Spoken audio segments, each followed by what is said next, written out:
Ceci nous pousse à parler des antivaleurs en République démocratique du Congo, un combat de tous les jours. Il suffit d'observer ce qui se passe au quotidien à Kinshasa comme en province pour percevoir les dangers de cette réalité. Alors comment combattre les antivaleurs? On en parle avec Jean Goubal Kalala, député national de Moamba. Jean Goubal, merci d'être avec nous. Merci Christian. Alors on entend parler en RDC des antivaleurs et c'est depuis des lustres. Qu'est-ce qui est à la base de cette réalité? Je crois que ce qui est à la base de cette réalité, c'est quand on a fait chuter le budget de l'éducation nationale de 33% où c'était avant à 0,01%. Alors quand on fait chuter ce budget-là comme ça, qu'est-ce qu'on se dit? Que le budget pour l'éducation des enfants n'est pas utile. Il faut verser tout cet argent-là dans d'autres rubriques. Et quand on ne sait pas que construire l'homme... Donc pour vous, le nœud du problème, c'est le budget? L'éducation. Le budget sur l'éducation. De l'éducation. C'est d'où est parti ce problème. Quand on ne sait pas que instruire ses enfants pour l'avenir du pays, c'est la clé du développement, alors là, on perd tout. Alors quand les enfants ne sont pas instruits, c'est-à-dire que les enseignants ne sont pas payés, ils ne vont plus donner cet enseignement de qualité. Vous voyez comment je viens d'entrer ici à l'Athénée où on a passé toute notre enfance. Je vois comment on a tronçonné l'Athénée et j'ai vu des gens, je ne sais pas moi si c'est des Libanais ou des Indiens. Dans le temps, l'Athénée c'était un complexe, mais un complexe pour les élèves. Aujourd'hui, quand on tronçonne comme ça, c'est pourquoi? C'est parce qu'on veut faire de l'argent. Comme vient de parler la dame qui passait là tantôt, on est en train de vendre des morceaux d'école à des privés. C'est-à-dire qu'on retrouve aujourd'hui des écoles où il y a des bars juste à proximité, où il y a des magasins tout autour des écoles. Et ça, c'est déjà sacrifier tout un peuple. Donc on doit revoir le budget. Alors, on doit revoir l'enseignement, revoir l'instruction. Je parlerai aussi de revoir la famille. C'est ce qui a fait ma phrase de campagne. Investir dans l'humain. Quand on investit dans l'humain, c'est justement pour inoculer des valeurs. C'est-à-dire c'est pour chasser les antivaleurs. Quand les valeurs étaient jaugées à l'aune de chanter pour le maréchal. C'est comme ça que c'était parti déjà. À un moment, on était privilégié quand on savait chanter pour le maréchal. Et ça s'est percuté jusqu'aujourd'hui. Les gens ont comme l'impression que quand on chante pour le chef, on a des mérites. Un point en trait.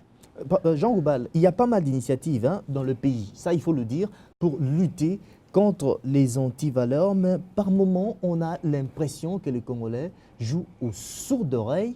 Est-ce que c'est parce que le mal est si profond qu'on n'arrive pas à y mettre fin? Vous savez, quand Mouzé est entré, on se mettait, je ne sais pas moi, à 2 dans un taxi devant, et je ne sais pas moi, à 5 ou 4 derrière.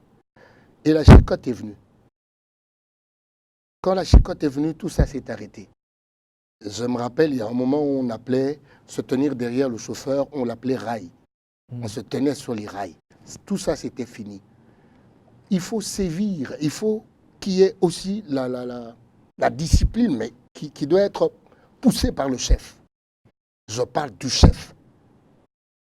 Quand le chef laisse aller les choses, c'est comme les enfants à la récréation. Mais quand ils rentrent dans les salles de classe, le maître dans la classe doit tenir la discipline de la classe. Moi, je ne suis pas de ceux-là qui disent le chef ne peut pas tout faire.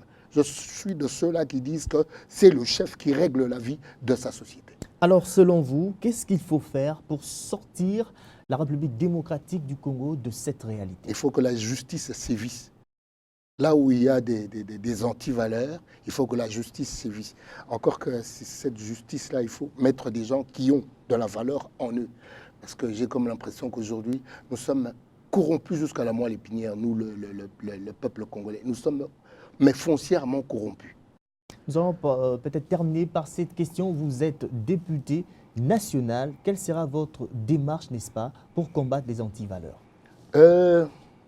J'ai fait le tour déjà, quand je suis arrivé, je crois, au 2e jour, j'ai fait le tour. Je suis allé visiter la bibliothèque, je suis allé visiter la polyclinique.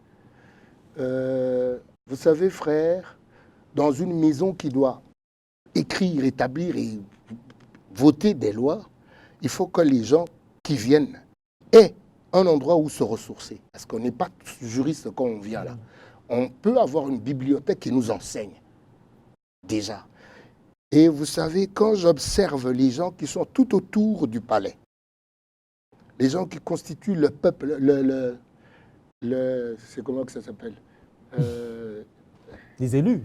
Non, non. Les gens qui travaillent au palais du peuple, c'est comment que ça s'appelle? Vous qui savez les histoires de... Ça va venir, mais allez-y avec votre idée. Le personnel. Le personnel du palais du peuple.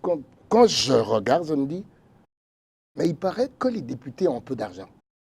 Un peu plus d'argent. On ne peut pas avoir autour de soi des gens qui frôlent l'indigence à ce point-là.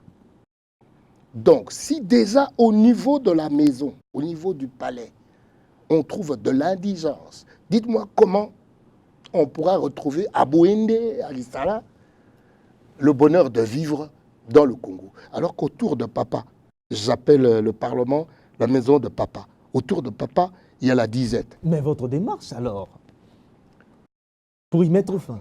Je ne sais pas, je suis apprenti.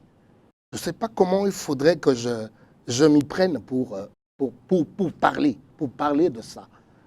Et pourtant, c'est votre cheval de bataille. Mais c'est ça, justement. C'est ça. Moi, je l'ai bien fait quand je le disais dans mes chansons. Mais aujourd'hui, il faut que j'apprenne comment parler, comment se tenir au Parlement pour fustiger des choses. Parce qu'on vient de la cité, on sait comment les gens vivent à la cité. On ne vient pas se distraire dans le Parlement pour chercher à enrichir ces groupes politiques, des groupements politiques. Non, on vient parler au nom du peuple. Le premier patron, c'est d'abord le peuple. Quand on le tire de la misère, je crois que ça sera la première lutte contre les antivaleurs. Jean Goubal, nous vous remercions d'avoir répondu à notre invitation. Je rappelle ici que vous êtes député national de Moamba. Merci mon frère.